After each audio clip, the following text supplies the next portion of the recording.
Welcome back to the news at 10.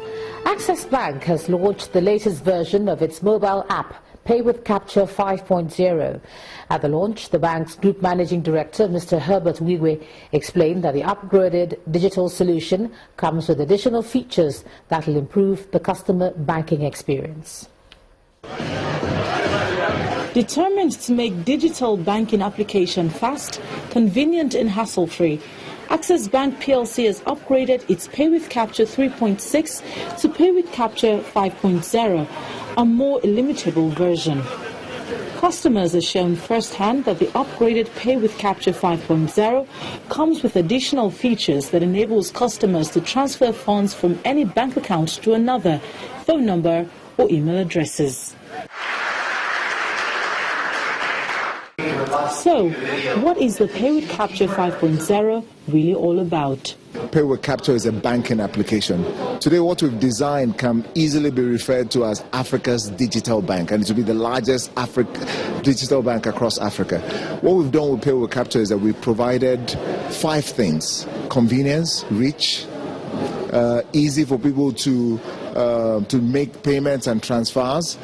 I think for us what is even more interesting is that it's a lifestyle application. It's one that you can use on the go. And what you find is that the youth have already embraced Pay with Capture. At the last count in December when we did our numbers, in 3 months we signed on 1 million, we had 1 million downloads on Pay with Capture. That's what they call USSD technology as well.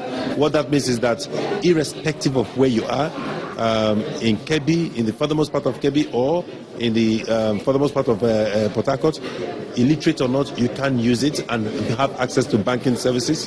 It means you can pay anybody money, anytime, anywhere.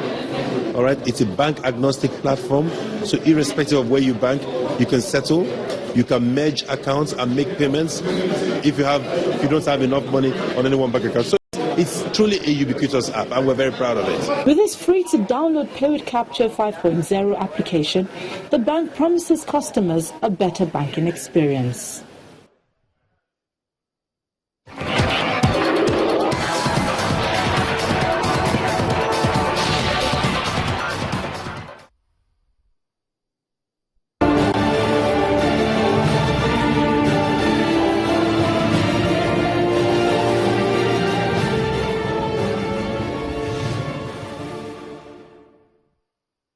Nigeria's Dream Team 6 will put on its traditional green jersey for the match against Colombia in the men's football event at the Olympics.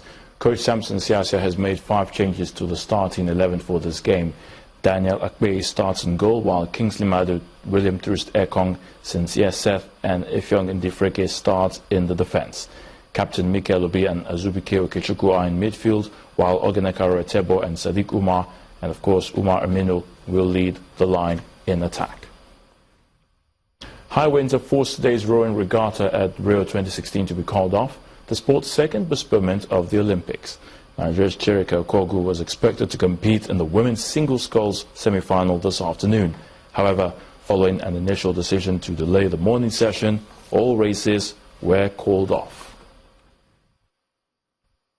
The International Olympic Committee has stripped Alexander Piantsitsia of his London 2012 Olympics javelin silver medal after he tested positive for banned substances in retests. The IOC said the 31-year-old Ukrainian tested positive and had been disqualified. Also sanctioned were Nurken Taylan of Turkey, Hirsime Koshudian of Armenia and Pavel Krivitsky of Belarus. Meanwhile, Olympic greats including Michael Johnson, Janet Evans and Nadia Comaneci have reacted to the doping controversy at the Rio 2016 Olympics. Johnson says the situation, which has involved spats between athletes and Russian swimmers being booed, should be resolved by the IOC.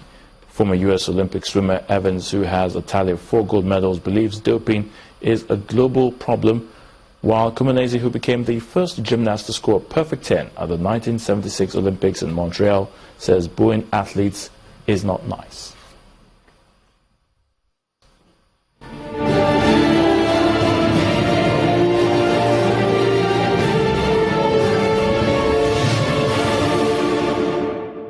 And that's a wrap in sports news. I'm Ayotunde Balogun. The News at 10 continues in a moment.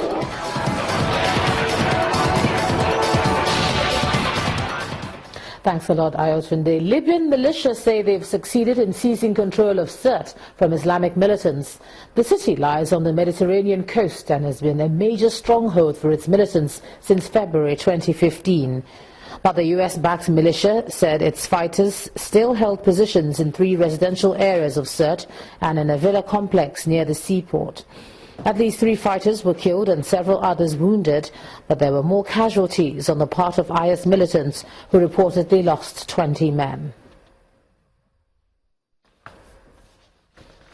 And the main news again. The Nigerian army today court-martialed 20 soldiers prosecuting counterinsurgency operations in Borno State. The officers are facing various charges, including unauthorized sale of ammunition. President of the court-martial, Brigadier General Olusegun Adeniyi, warned that unnecessary adjournment and delays would not be tolerated. At least 15 inmates have escaped following a jailbreak in Nsukka, Enugu State. The controller of Nsukka prison, Lawrence Okonkwo, confirmed the incident, saying efforts are being made to re-arrest the escapees. And US-backed Libya militias today seized control of the headquarters of Islamic State in Sirte. That's the news at 10 tonight. Thanks so much for staying with us. I'm Ijoma Bunyato. Good night.